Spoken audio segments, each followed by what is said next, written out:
आज की इस चर्चा में आपका स्वागत है। हमारे सामने है नेपोलियन हिल की classic think and grow rich, और साथ ही सौंदर्य और जीवन जीने के कुछ अलग नजरियों पर भी बात करेंगे। बिल्कुल। हमारा मकसद इन स्रोतों से वो जरूरी बातें, वो ज्ञान निकालना जो शायद किसी को सफलता, पैसा या शायद एक गहरी संतुष्टि पाने में मदद कर सके। जी। इसमें बड़े उद्योगपतियों से लेकर आप कह सकते हैं आध्यात्मिक शांति तक के विचार हैं। तो चलिए देखते हैं कि इनमें क्या है खास। बिल्कुल। देखिए, हिल की किताब का जो निचोड़ है वो एंड्रयू कार्नेगी के रहस्य पर आधारित है। मतलब ये कि हमारे विचार, हमारी सोच असलियत बन सकती हैं। हाँ। पर ये सिर्फ यूं ही सोचने वाली बात नहीं है। हिल इसे कहते हैं ज्वलंत इच्छा, बर्निंग डिजायर, किसी चीज को पाने का एक तीव्र जुनून। जैसे वो कहानी है एडविन सी बार्न्स की, जो थॉमस एडिसन का पार्टनर बनना चाहता था। उसके पास कुछ भी नहीं था, ना पैसा ना पहचान। हाँ, बस वो पहुंच गया। हाँ, बस एक जबरदस्त इच्छा लेकर। हाँ। और वो डटा रहा है ना। ये दिखाता है कि इच्छा में कितनी ताकत हो सकती है। या फिर हिल के अपने बेटे की कहानी भी तो है, जिसने सुनने की अक्षमता को अपनी ताकत बना लिया। सिर्फ चाहना नहीं, ठान लेना। और इस इच्छा के साथ चाहिए आस्था, फेथ। ये सिर्फ उम्मीद नहीं है, ये एक अटूट विश्वास है कि हाँ, मैं ये कर सकती हूँ या कर सकता हूँ। विश्वास। हिल तो ये भी कहते हैं कि आस्था एक मानसिक स्थिति है जिससे आप ऑटो सजेशन से बार बार खुद को यकीन दिलाकर पैदा कर सकते हैं, जैसे चार्ल्स श्वाब ने किया। हाँ, जेपी मॉर्गन वाला किस्सा। जी हाँ, जब उन्होंने यूएस स्टील का आइडिया बेचा, वो सिर्फ एक विचार नहीं था, वो करोड़ों डॉलर की आस्था थी जो उन्होंने मॉर्गन को बेची। लेकिन सिर्फ इच्छा और आस्था होना ही काफी है क्या? मुझे लगता है वो टिके रहना, दृढ़ता, वो भी तो जरूरी है। बिल्कुल सही। दृढ़ता, परसिस्टेंस। एडिसन की वो 10,000 असफलताएं, सोचिए जरा। 10,000 बार? कौन लगा रहता है इतनी बार हार कर? या फैनी हर्स्ट, जिन्हें कितनी ही बार रिजेक्ट किया गया। बिना दृढ़ता के वो इच्छा और आशा शायद कमजोर पड़ जाएं। सही कहा। हिल तो कहते हैं कि दृढ़ता की कमी ही असफलता का सबसे बड़ा कारण है।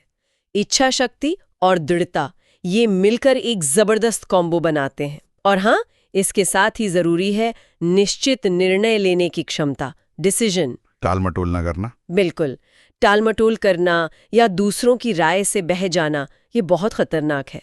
वो जो अमेरिकी स्वतंत्रता की घोषणा पर दस्तखत करने वाले 56 लोग थे, हाँ, उन्होंने अपनी जान दांव पर लगाकर एक पक्का फैसला लिया था। ज्ञान के बारे में भी एक अलग बात कही गई है ना, कि सिर्फ जनरल नॉलेज काफी नहीं है। जी हाँ, जरूरी है विशिष्ट ज्ञान, स्पेशलाइज्ड नॉलेज।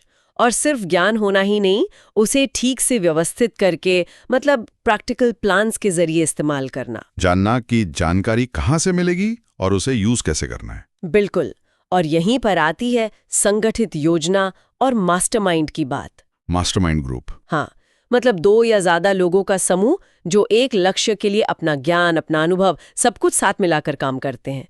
हिल का मानना था कि इससे एक अलग ही शक्ति पैदा होती है। दूसरों का अनुभव का फायदा उठाना। जी।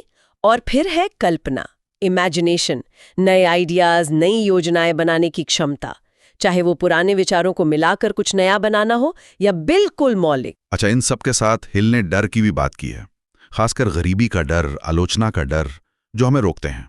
हाँ, वो 6 बुनियादी डर बताते हैं, और ये डर ही है जो अक्सर लोगों को पहला कदम उठाने से रोकते हैं, कि लोग क्या कहेंगे या अगर मैं फेल हो गया तो। और एक थोड़ा विवादास्पद सा विषय भी है, वो यौन ऊर्जा वाला। हाँ, सेक्स ट्रांसम्यूटेशन।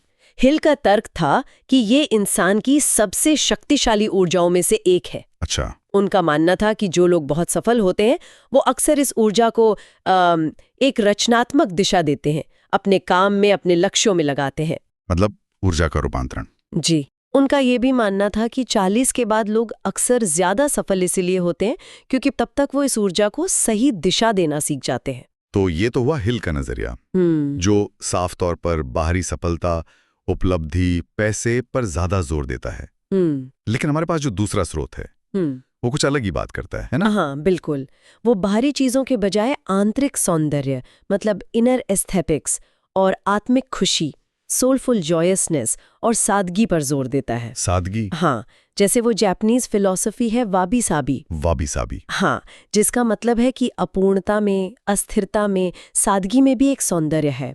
ये उस सोच से बिल्कुल अलग है जो हमेशा परफेक्शन के पीछे भागती है। या जैसे घर पर खाना उगाना? बिल्कुल, ये सिर्फ खाना उगाना नहीं है, ये एक तरह से आत्मनिर्भरता है, प्रकृति से जुड़ाव है, एक गहरी संतुष्टि है। तो एक तरफ तो हिल का रास्ता है, जबरदस्त इच्छा, अटूट विश्वास, टिके रहना, योजना बनाना, खास ज्ञान। हाँ, जो शायद बाहरी सफलता की ओर ले जाए। और दूसरी तरफ है आंतरिक शांति पर ध्यान देना, सादगी में खुशी ढूंढना, फालतू चीजों से, चाहे वो सामान हो या मानसिक बोझ, उनसे छुटकारा पाना, और शायद सफलता के उन झूठे पैमानों से बचना जिनके पीछे दुनिया भाग रही है। ये एक अलग ही तरह की समृद्धि है, शायद ज्यादा गहरी। तो यहाँ श्रोताओं के लिए एक सवाल छोड़ जाते हैं, क्या ये दोनों रास्ते बिल्कुल अलग हैं, या क्या बाहरी सफलता और आंतरिक शांति साथ साथ चल सकते हैं? और क्या हिल के सिद्धांत जैसे इच्छा शक्ति, दृढ़ता, इनका इस्तेमाल सिर्फ पैसा कमाने के लिए ही हो सकता है, या इनसे हम अपनी आंतरिक खुशी, सच्ची संतुष्टि, वो वाली समृद्धि भी पा सकते हैं जिसका मतलब हर किसी के लिए शायद अलग हो? सोचने वाली बात है। असल में अमीर होने का मतलब है क्या?